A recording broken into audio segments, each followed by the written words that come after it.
tengo muchos pacientes que llegan y me dicen, yo tengo SIBO, que el SIBO es el sobrecrecimiento bacteriano.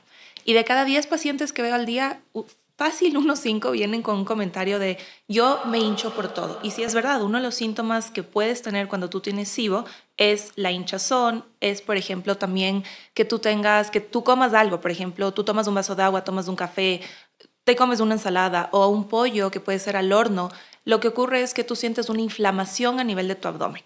Y eso efectivamente diría una señal muy clara de tengo SIBO. Pero ¿qué es lo que pasa? Que ahora la inflamación viene también por todo lo que comemos, muchos ingredientes en lo que comemos son inflamatorios y no necesariamente vas a tener SIBO. Este SIBO es que tengo demasiada producción de bichitos, de microbiota, ¿no? Exacto, tengo demasiadas bacterias, Okay. buenas y malas. Okay. ¿Y qué es lo que hacen las personas? Ese momento se compran un probiótico, que el probiótico son bacterias beneficiosas que tú ya encuentras formuladas en una cápsula, en un sobre o inclusive en alimentos naturales como el kefir o el yogur o el queso. Y cuando tú te tomas probióticos teniendo SIBO, tú empeoras esa hinchazón, porque tú lo que estás haciendo es a esta gran comunidad de bacterias que ya están multiplicándose en un número que no deberían estar así, tú les estás dando más bacterias. Por eso es un error tomar un probiótico si tú tienes sintomatología de SIBO. Hola a todos, nos encontramos en un nuevo episodio de Bienestar, felices de compartirlo con todos ustedes gracias a Saludsa, que promueve un estilo de vida saludable a través de su programa Vitality, que premia a sus clientes por sus buenos hábitos. ¿Han escuchado sobre la microbiota? ¿De qué manera puede impactar en tu salud? Vamos a conocerlo el día de hoy junto a la nutricionista deportiva y funcional de Quirey, Camila Vela. Camila, ¿cómo estás? Bienvenida. Hola, Meche, gracias. Feliz de estar aquí. Bueno, encantada de poder conversar contigo. Un tema que en los últimos años se escucha mucho, pero que probablemente no lo conocemos a profundidad y puede cambiarnos la vida. La microbiota, ¿qué es y de qué manera nos impacta?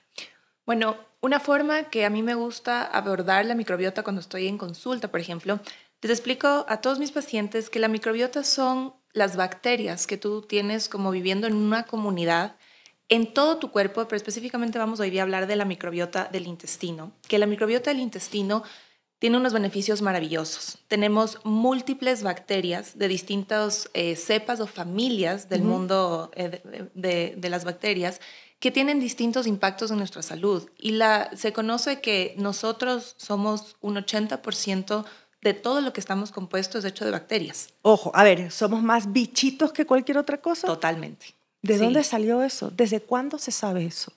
Por lo menos hace miles de años que se ha venido estudiando, sobre todo porque la carrera, por ejemplo, en microbiología, antes se entendía solo para poder hacer, por ejemplo, antibióticos. Lo utilizaban mucho para farmacología, poder inventar nuevos antibióticos para muchas enfermedades que sí, nos da por contraer infecciones bacterianas.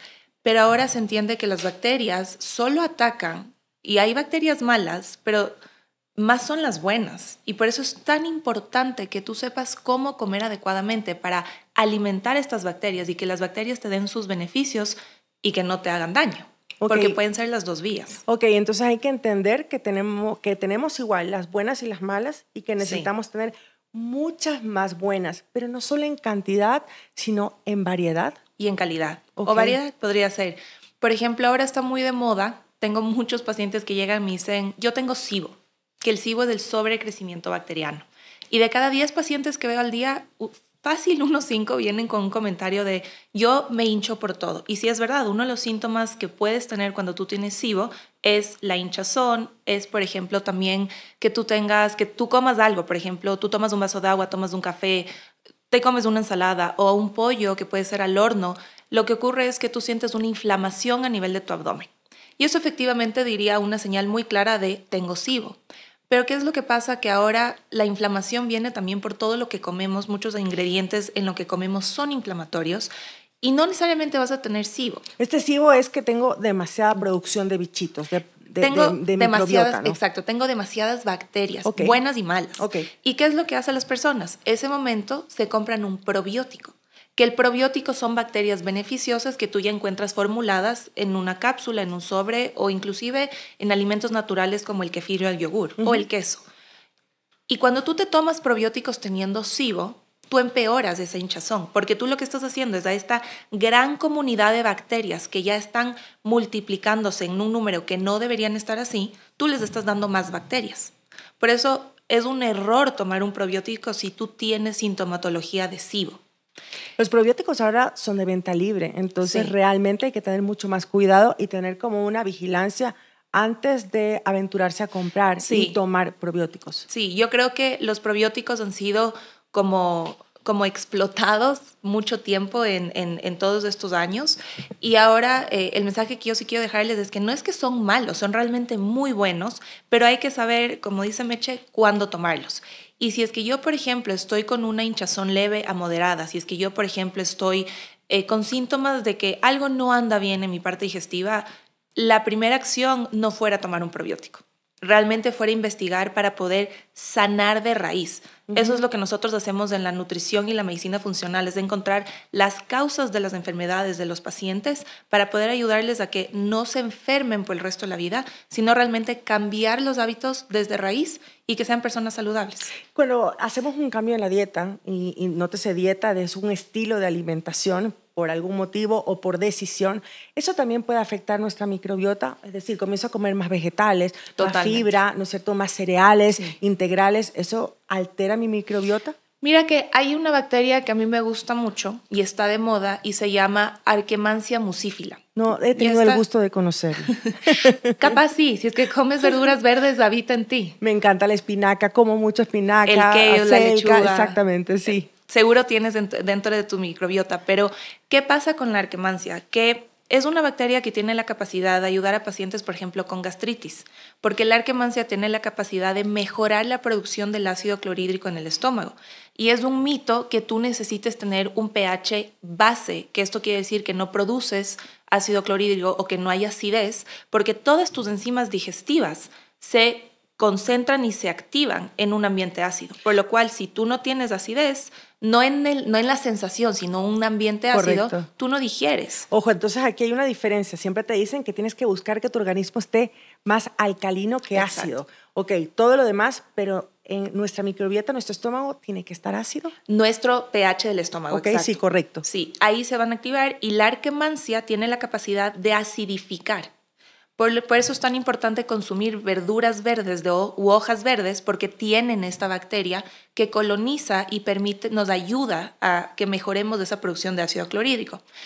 Y hay también una bacteria que a mí me encanta, que yo recomiendo mucho consumir, por ejemplo, probióticos como el kefir o como el yogur griego. Mejor, ¿no? Sí, porque tiene más proteína, que se llama Veillonella atípica. Y la Veillonella es un tipo de bacteria ácido láctico, es decir, que su alimentación o su fermentación es a partir del ácido láctico.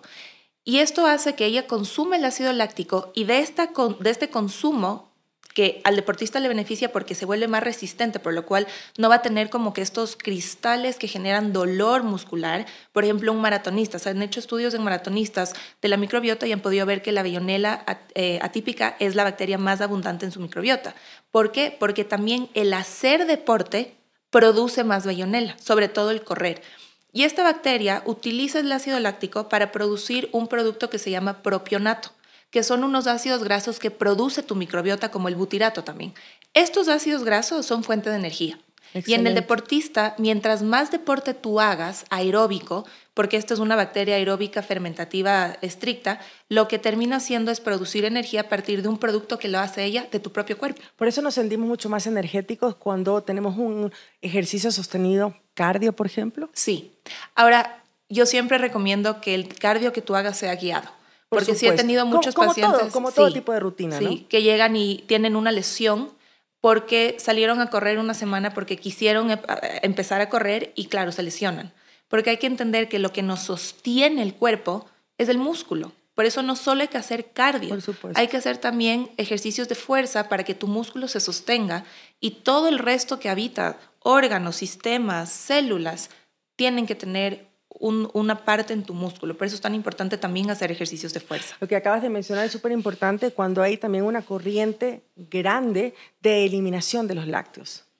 y no debe ser así porque estás dando la explicación que es necesario. Hay que ver la calidad de los lácteos, que en general deben ser fermentados, mejor de lo que tú estás mencionando, sí. Pero sí hay que consumirlos. Yo recomiendo el consumo de lácteos fermentados. Eso quiere decir estrictamente yogur, kefir y queso. A pesar de que en los lácteos lo que genera inflamación es la caseína, que es la proteína de la leche, los lácteos fermentados te aportan probióticos y los probióticos van a tener un beneficio más que algo negativo que nos da por consumir lácteos. Y cada cuerpo es distinto. Yo, por ejemplo, cuando tengo personas que vienen con sus hijos que son adolescentes, yo no les digo, mira, tienes que escoger entre consumir lácteos o no. Simplemente siempre puede haber una mejor opción. Y en este caso, los lácteos fermentados te van a beneficiar tu microbiota. Entre dar un vaso de leche o dar un vaso de yogur, consume el vaso de yogur. Tiene más beneficios. Y también tienes lácteos que no son fermentados. Por ejemplo, tú puedes consumir o no lácteos, mejor dicho, fermentados que no provienen de los lácteos, como la kombucha o el kefir de agua, que eso sí es una bebida netamente llena de bacterias. El kimchi también es un alimento que se consume en Alemania y en Rusia que tiene la capacidad de darnos bacterias y es un alimento salado. Bueno, todos los fermentados entonces en la antigüedad cuando no había energía eléctrica y cuando no habían refrigeradoras, pues ese era el proceso que se utilizaba para mantener a los alimentos. Los fermentados podemos hacerlos en casa, con vegetales, podemos empezar de una manera bastante básica. Sí. ¿Funciona, nos aporta con los probióticos que dices? Sí, los probióticos no necesariamente tienes que comprar. Claro. Cuando yo mando, por ejemplo, probióticos en pacientes, cuando ya se detecta un SIBO, se hace el protocolo con el antibiótico correcto, se hace la dieta FODMAP estricta para no generar fermentación en el intestino. Un mes, luego reintroducimos los alimentos y en la reintroducción se da probióticos específicamente como medicamento, digamos, y también los naturales. Pero si eres una persona que no tienes ningún síntoma digestivo, te invito a que consumas probióticos naturales que encuentras, como hemos dicho, en los lácteos fermentados y también en otros alimentos como el kimchi o la kombucha. Por ahí pueden poner vegetales en un frasquito, poner agua con sal, taparlo y dejarlo algunos días y se fermenta, ¿no? Y eso lo tienen en la refrigeradora y lo pueden utilizar. Que sería como el chucrut. Un tiempo, exactamente como un chucrut, se puede hacer de col, se puede hacer de otros vegetales también. ¿Qué relación tiene la microbiota con otro tipo de enfermedades? Hablemos de enfermedades crónicas, autodegenerativas, que también mucho se habla hoy en día. En el 2019 hicieron un estudio de ensayo clínico doble ciego que demostró que los pacientes que tenían obesidad en Estados Unidos y sobre todo pacientes que su alimentación era principalmente más proteica, carnívora y alta en hidratos de carbono simples como arroz, papas fritas, panes, cereales, no consumían muchas verduras, son personas que tuvieron más facilidad en una infección por COVID. Porque la microbiota tiene la capacidad de fortalecer tu sistema inmune. Y tu sistema inmune, el 70% habita en tu intestino, por lo cual lo que tú comes directamente afecta a tu sistema inmune. Si las personas aprenderían a comer desde pequeñas, habrían menos personas enfermas y habría un mundo en donde lo principal o lo que dictaría no sería tanto llenarnos de comprar cosas o adquirir cosas, sino realmente de estar sanos. Muchas veces uno se enferma y dice, me va a tomar un antibiótico, me va a tomar un ibuprofeno, algo para que me pase el dolor.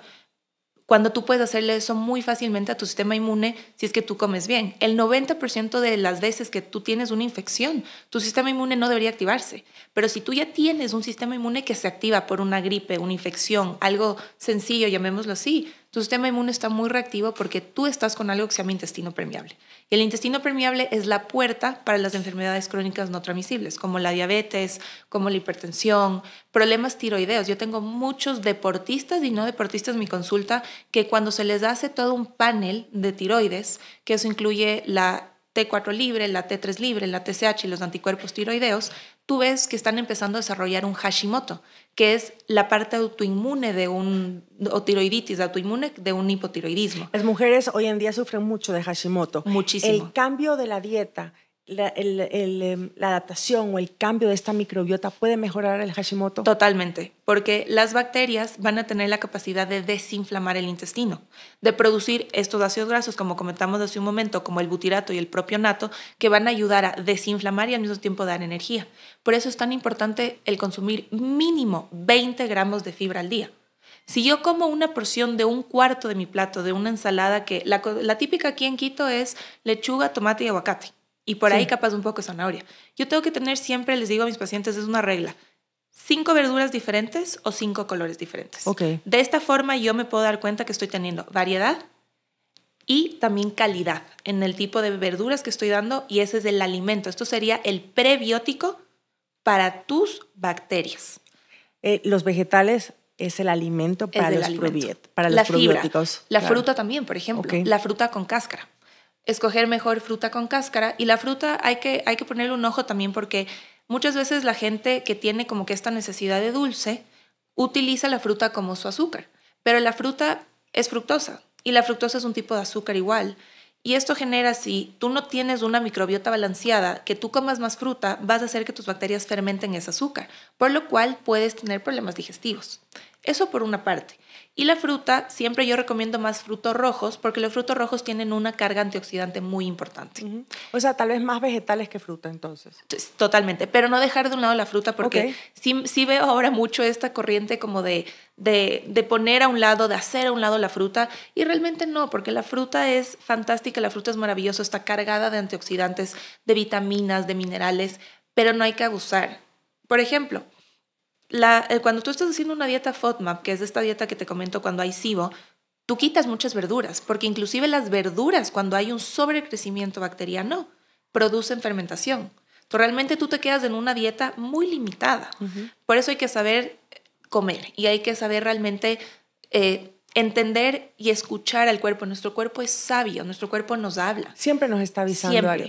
Y antes de pasar a otro tema importante relacionado con la microbiota, como es la salud mental, no quiero dejar de preguntarte y que nos expliques un poquito más, porque creo que esta información es básica para tomarla en cuenta, sobre el intestino permeable. Exactamente qué es, cómo funciona para cuidarlo sobre todo.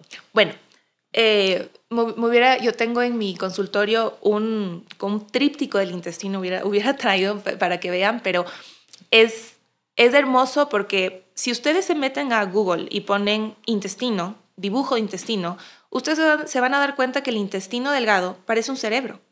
Es una imagen perfecta de un cerebro más grande. El cerebro evoluciona del intestino, por eso se le llama el segundo cerebro al intestino. Y por eso son físicamente tan parecidos. Si uno recoge, cuando yo tenía las clases de anatomía en España, uno veía el intestino y tú le podías moldear y hacer un cerebro. Sabes que sé mucho la información que estás compartiendo, pero nunca me había puesto a pensar de que en realidad se parecen. Físicamente son muy parecidos. Sí. Y cuando yo les digo esto a mis pacientes, empiezan a ver y dicen, entonces por eso cuando yo estoy triste me da ansiedad por dulce, o por eso cuando yo estoy con iras no quiero comer. Digo, totalmente, porque tú tienes una conexión directa que va inervada desde acá abajo de tu cerebro, desde la última, eso sería el médula espinal, el nervio vago. Y el nervio vago es un nervio larguísimo, que por eso se le llama la respuesta vasovagal. Cuando, por ejemplo, tú estás nervioso, y tengo pacientes que me dicen, Cami, a mí me duele un poco el estómago y se me llega a aflojar cuando yo tengo nervios. Cuando sé que voy a pelear o estoy entrando a algo complicado. Y eso es inervado por el nervio vago, porque ¿qué pasa? Que tu intestino empieza a mandar señales químicas de que le ayude a relajar a la persona, pero el relajar es que el estómago se afloje. O a mí se me quita el apetito si estoy tremendamente estresada, entonces por ejemplo, no puedo comer absolutamente nada. ¿Qué pasa ahí? ¿Qué pasa ahí? Que tu cerebro manda una señal de bloqueo para tus hormonas de la saciedad y del hambre, que son la grelina y la leptina. Para estar totalmente atenta a lo que tengo que hacer. Exacto, es como que tu cerebro enfoca en lo que ya mandaste una señal de alerta. Tu cortisol empieza a subirse, que el cortisol es la hormona del estrés y es la hormona que nosotros secretamos en unas glándulas que se llaman glándulas suprarrenales, que están por encima de los riñones. Ahí se secreta también la adrenalina, la epinefrina, la noradrenalina. Y cuando tú estás nervioso, el cortisol es como, se llama esta respuesta que se llama fight or flight response, que es cuando tú empiezas a sobreproducir cortisol y te mantiene alerta. Te mantiene por eso es bueno, por ejemplo, para lo que estamos haciendo en este momento, que yo estoy alerta para ciertos trabajos y todo, pero después debería bajar también mi cortisol, ¿no? Después yo lo que te aconsejo es que salgas a pisar césped, hacer algo que se llama grounding, porque eso va a repolarizar todo tu campo electromagnético. Porque ahorita nosotros tenemos ahorita cámaras, micrófonos, Wi-Fi, teléfonos, y toda esa señal electromagnética que nos está irradiando afecta a tu microbiota también. Y una microbiota que está en desbalance va a producir depresión, va a producir el intestino permeable que tú me preguntabas. ¿Por qué les decía esta imagen? Porque piensen ya entonces el intestino es un cerebro como alargado y es una manguera perfecta que no debería tener ni un solo hueco. Pero cuando tú tienes una permeabilidad intestinal, nosotros tenemos una goma que se llama sonulina. Y esta sonulina es una goma perfecta, intacta, que está en todo nuestro intestino hasta el colon que es el intestino grueso. Pero cuando yo como alimentos que lo inflaman, como el gluten, el famoso gluten que también está de moda, que ahora todo el mundo es celíaco, y no todo el mundo es celíaco. La celiaquía es una enfermedad autoinmune, pero lo que sí encuentro mucho en mi consulta es la sensibilidad al gluten no celíaca. Es decir, tú comes algo que tiene trigo, cebada o centeno, o avena también, y genera una respuesta, pero no autoinmune. Te hinchas, te duele la cabeza, te sientes mal. También pasa esto con la carne de cerdo, pasa esto también con el azúcar, también con el maní y con muchos alimentos que ya se conocen su grado inflamatorio. Con el maíz. El maíz, pero el maíz transgénico. Correcto. El maíz que es cultivado. Lo que encontramos más ahora también, lamentablemente, ¿no? En Ecuador te diría que no tanto, porque Ecuador sigue siendo un país que todavía la agricultura es farm-raised, como se maneja en Estados Unidos, y es un país que tenemos la suerte de tener muchos alimentos autóctonos y muchos alimentos andinos. Okay. ¿Y no hay mucha contaminación cruzada? No, si es que es un maíz, por ejemplo, amarillo, no, pero si es el maíz blanco que le meten un blanqueamiento para tener ese producto, sí. Es un alimento que es transgénico y es un alimento procesado. Okay. Y el intestino permeable significa que tu intestino se vuelve como un colador. Entonces, quiero que tengan ahorita esta imagen. Ustedes en la cocina están cocinando un pescado, cogen un colador y van a poner el limón y ¿qué pasa? Todo el jugo de limón cae. Eso en tu intestino no debería pasar. Entonces, cuando yo como alimentos que lo inflaman, yo empiezo a hacer pequeñas grietas, pequeñas aperturas a nivel de la célula. Y por estos canales, por estos puentes que se crean, virus, bacterias, hormonas no procesadas, por ejemplo, los eoestrógenos. Yo tengo muchas pacientes en mi consulta con perimenopausia, menopausia, ovario poliquístico. Yo tengo endometriosis. Yo termino estudiando nutrición funcional porque cuando a mí me detectaron endometriosis, dije, yo no voy a permitir que una enfermedad dicte lo que va a ser el resto de mi vida hormonal y mi vida de manera general. Y ahí fue cuando en verdad me adentré en todo este mundo natural, y la microbiota tiene un papel fundamental en todo lo que es trastornos hormonales. Y si yo no cuido mi intestino, si yo no evito, mejor dicho, el intestino permeable, es la puerta para que mi sistema inmune prenda una alarma y diga, vamos a enfermar este cuerpo para que este cuerpo entienda que está enfermando. Así de sencillo. Entonces, si yo empiezo a tener pérdida de pelo, estreñimiento, tengo cambios en el humor, no duermo bien, mi temperatura del cuerpo empieza a variar, yo me detecto hipotiroidismo. Pero no se me ocurre pensar en una glándula chiquita como la tiroides, porque si a mí me hacen un panel normal, T4, T3 y TSH, y todo sale normal, dicen, no, tiroides no es. Pero entonces, ¿de dónde sale? Y los anticuerpos y mi sistema inmune. Okay. Y empiezo a ver que tengo otros mecanismos u otras herramientas para poder detectar en una persona que está desarrollando enfermedades por sus malos hábitos alimenticios. Malos hábitos. Las personas, los comunes y corrientes, ¿qué es lo peor que hacemos? Hacemos muchas cosas, sí. Y hay muchos factores y muchos agentes en estos momentos, pero ¿qué es lo peor que hacemos? Te voy a dar dos, porque creo que el global es comer mal, eso está redundante, pero los dos principales es, uno, el no desayunar, que tomen en cuenta que el desayuno, la palabra viene del griego des, que es romper, y ayunar es romper el ayuno. Y si mi desayuno termina siendo un pancake con miel, con tocino, con huevos y un jugo, yo estoy comiendo un postre. Y eso genera que a mí se suba el azúcar, se suba la insulina, que es la hormona que se encarga de todo el azúcar de tu cuerpo. Es como un bus que va recogiendo pasajeros glucosa y los lleva a distintas células de producir energía, pero cuando yo le sobreestimulo, este bus se queda sin llantas, se queda sin frenos, es decir, es un bus que no funciona. Y ahí aparece la diabetes.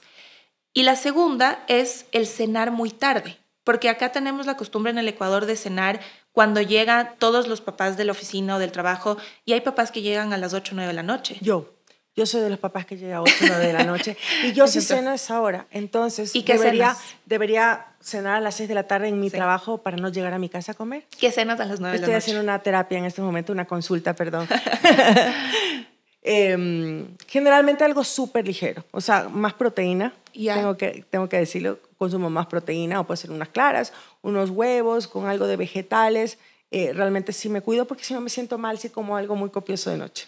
Y en la mañana, por ejemplo, ¿qué pasa? Muchas veces tengo pacientes como tú que me dicen, no, pero yo ceno como vuelvo a desayunar, como huevos con verduras. El huevo, la ovoalbúmina, que es la proteína del huevo, es una proteína maravillosa y es una proteína que nosotros absorbemos muy rápido. El problema es que cuando yo como más de 2 huevos al día, el huevo es hepatotóxico. La ovoalbúmina tiene la capacidad de sobrecargar al hígado. Yo no me preocuparía tanto por el colesterol. Siempre había este debate de que más huevos es más colesterol. Te diría que no. Yo tengo pacientes que han llegado a comer 10 huevos al día y yo les quito esa cantidad, no porque tengan un colesterol alto, a pesar de que se le manda a hacer exámenes y el colesterol está bien. Yo les quito porque cuando vemos el hígado, ¿qué pasa? Mandas a ver el hierro, mandas a ver la ferritina, la capacidad de transporte de hierro, de cómo se está guardando el hierro, y ves que tiene una carga brutal de hierro, tiene un hierro sérico en 600 y una ferritina en 3. Que la ferritina quiero que piensen que es como el bus que lleva el hierro a todos sus glóbulos rojos para que podamos tener oxígeno. Y ¿qué pasa? Que esa persona está teniendo un hígado no graso, porque las enzimas hepáticas están normales también, pero está teniendo un hígado que no está detoxificando bien el cuerpo, no está trabajando adecuadamente y por eso puede generar una anemia secundaria a un hígado sobrecargado. Mira tú, pero ahora hay una recomendación de que la gente coma huevo a la hora que es, no importa la cantidad y todo. Aquí estamos desmitificando eso. ¿Cuánto es la cantidad idónea entonces? Para mí, yo diría que hasta 2 huevos diarios y huevos que sean de gallinas de campo. Okay. La gallina de campo tiene que estar pastoreando, tiene que estar comiendo pasto, comiendo morochillo, comiendo maíz, no comiendo alimento balanceado, porque el balanceado aparte es transgénico. Esa gallina, 2 huevos al día y está perfecto. Quieras en el desayuno o en la cena. Y en tu caso o el caso de muchos papás que nos están escuchando ahora, yo lo que les recomiendo es que si cenan a las 9 o llegan a las 9, ahí es tomar un caldo de verduras, no proteína, ni siquiera diría verduras, porque las enzimas digestivas piensen que se van a dormir. Y si yo ceno a las 9 de la noche una porción de pollo con verduras, yo no tengo enzimas que vayan a digerir esa proteína. Mi proteasa se fue a dormir. Yo me levanto con un abdomen inflamado, con un abdomen hinchado, y lo primero que se me ocurre es, voy a hacer ayuno, porque me siento inflamado. Pero luego hago el ayuno y tengo un almuerzo ejecutivo, y el almuerzo ejecutivo es una carne con papas fritas y ensalada.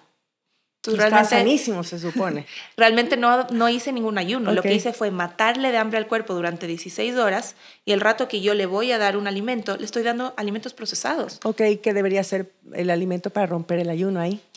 El famoso jugo verde o un caldo de hueso. Y voy a hacer un paréntesis del jugo verde porque también ha estado muy de moda y luego satanizado y luego otra vez aclamado. El jugo verde, llamémosle jugo de apio. ¿Y por qué tiene que ser apio orgánico? Porque lamentablemente hace muchos años nosotros perdimos el magnesio en la tierra. Ahora, realmente, yo siempre les digo a mis pacientes, tenemos la suerte de vivir en un país como el Ecuador porque seguimos siendo todavía un poco naturales. Dentro de todo lo que vemos en el mundo, nuestra tierra sigue siendo bastante andina, bastante ancestral. O sea, sí encontramos spots muy naturales aquí en Ecuador. Sí, 100%. Claro. Y de manera general, la agricultura no tiene esta tendencia a ser mucho más ancestral, no tener tanto químico, pero todo lo que crezca en tierra, todas las verduras de tierra, sí tienen bastantes contaminantes. Por ejemplo, el glifosato es un tipo de contaminante que se utiliza para evitar que las verduras se dañen y que crezcan más rápido, y este ya se ha asociado con cáncer al seno, por ejemplo. Está prohibido, pero todavía hay lugares donde no hay una legislación que controle muy bien y se usa. Y todos estos pesticidas sí me van a generar a mí un desbalance hormonal. Yo tengo pacientes, niñas de 12 años que todavía no tienen su ciclo menstrual, mientras que tengo niñas que a los 9 años ya tienen. Entonces hay un desbalance ahí por todo lo que nosotros tenemos como contaminantes en el día. Tratar de comprar entonces a los productos locales, ir a las fincas. Las fincas. Y fincas naturales, pequeñas, ¿no es cierto? Que no sean como de negocio a gran escala, sino realmente una producción pequeña totalmente local. Sería una alternativa. Exacto, la mejor alternativa. Y también pues por precio, ¿no? Mientras más naturales, también a estos productores es mucho mejor para el presupuesto. Quiero irme ahora al deporte. quiero irme al deporte y cómo la microbiota puede ayudar a que se sienta mucho mejor, pero sobre todo también a conseguir un mejor rendimiento, Camila. Te voy a contar el caso de un paciente mío que llegó como deportista, o sea, es un deportista que hace Ironmans, y él llega y me dice, Cami, me recomendaron porque yo necesito que tú me ayudes a subir de masa muscular y bajar la grasa, tengo que estar más ligero, porque yo quiero llegar a ser podio en el Ironman. Okay. Bueno, digo, ok, cuéntame un poco de ti. Entonces empezamos la consulta, y en esta consulta empiezo a ver que este paciente tiene unos síntomas muy clásicos de una microbiota desbalanceada, porque tenía unas emociones que no estaban como les digo, no estaba en paz.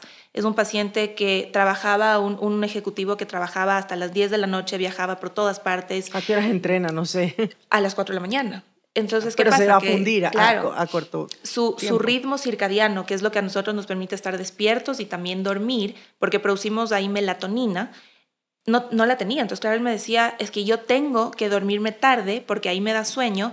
Y claro, yo me levanto a las 4, le digo, claro, porque tu melatonina no hay producción y tu cortisol se te despierta a las 4 cuando el cortisol debería despertarte a las 6. Ahí es cuando el cuerpo empieza a despertarse. Cuando comienza a salir el sol. Exacto, porque nosotros somos nuestro sistema vivo está completamente vinculado a la puesta de sol y a la salida de sol.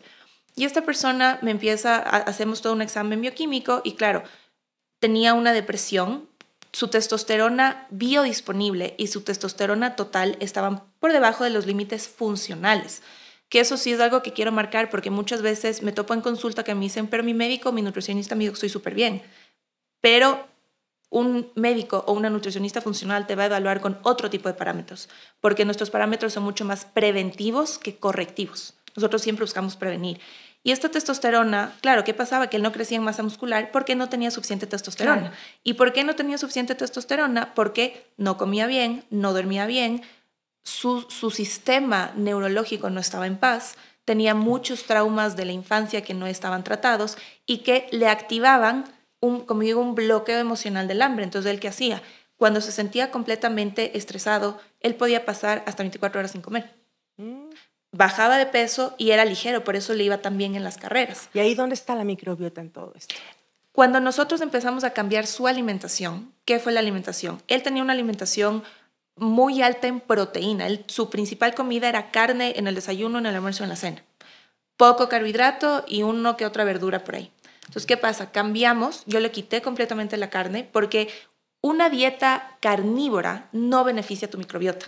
La microbiota necesita verduras y si tú tienes una dieta en donde tú priorizas solo la proteína, sí, efectivamente no vas a subir de peso porque no estás consumiendo mucho carbohidrato, pero no estás beneficiando tu microbiota porque las bacterias necesitan de esas verduras. Claro, en este caso no estás diciendo dejar de comer carne, sino en este caso puntual había que hacer esta eliminación de la carne para mejorar la microbiota. Porque él tenía más de 5 años comiendo principalmente carne, un poco de carbohidrato cuando había carreras, pero las verduras es como que él me decía, pero es que no siento necesario, o sea, no me siento mal si no las como. Y ojo, no tienes que sentirte mal para comer verduras, tienes que comerlas porque las verduras te hacen bien. Y empezamos a cambiar y empezamos a introducir verduras en el desayuno, verduras en el almuerzo, verduras en la cena y en la media mañana y media tarde él también tenía verduras. Por ejemplo, él comía un hummus con zanahorias y apios. Okay. Y me viene a la consulta al mes y me dice, oye, me siento mucho mejor anímicamente. O sea, me siento con más energía, me siento más tranquilo. Sabes que hay días donde ya no estoy entrenando como antes, pero sabes que voy a tomar la decisión de hacer terapia. Y la terapista que tenemos en Kirei me decía, ¿cómo hiciste? Porque este chico no quería venir. Yo ya había conversado con él, me decía, yo no creo en la psicología. Y empieza a hablar, y claro, ¿qué es lo que pasa? Que si tus bacterias empiezan a cambiar y en vez de estar fermentando, empiezan a producir propionato, butirato, empiezan a desinflamar, te producen dopamina y serotonina, vas a estar mucho más tranquilo y eso te permite pensar con claridad. Este paciente empieza a hacer terapia, hicimos unos cambios también en su parte deportiva, no estaba comiendo suficiente carbohidrato durante el ejercicio, que eso es súper importante porque si no, tú te consumes del músculo. Va al Ironman y cuando regresa al Ironman le digo, bueno, ¿y el podio? Y me dice, es que yo tengo un podio mejor. Y me acuerdo que esta frase a mí me cambió la vida porque me dijo, conocí la nutrición que me ayudaste, hice los cambios con toda mi alimentación, que realmente los cambios fue empezar a comer más verduras. Increíble, ¿no? O sea, de una manera más natural de comer. Simplemente. Y me dijo, Cami, me diste el mejor podio de mi vida porque me encontré a mí. Y ese podio no se compara con nada. Y empezó a utilizar el deporte no como su escape de estrés, sino como un lugar seguro de sentirse tranquilo, de si un día hacía deporte está bien, y si un día no le daba ganas, no pasaba nada. Este podcast, no se olviden de compartirlo. ¿La vida está en la microbiota? Sí. La microbiota es tus aliados invisibles, como yo les digo, que se vuelven muy visibles cuando los alimentas y los cuidas. Y con cariño es las verduras. Yo a las verduras les tengo toda la fe del mundo. Sí quiero dejar un mensaje súper claro, porque sí me pasa que cuando hablo de la microbiota me dicen, mañana me volví vegetariano, y ese no es el mensaje. No es que hay que volverse vegetariano. Hay que estar en un balance con todos los alimentos que la tierra nos da. Y las verduras son un alimento que hemos tenido durante tantos años, que es importante incorporarlos tanto para tu desayuno, para tu almuerzo y para tu cena. Me quedo con los 5 colores de vegetales en mi dieta. Sí. Gracias, Camila, por acompañarnos. A ti, Meche. Muchas gracias.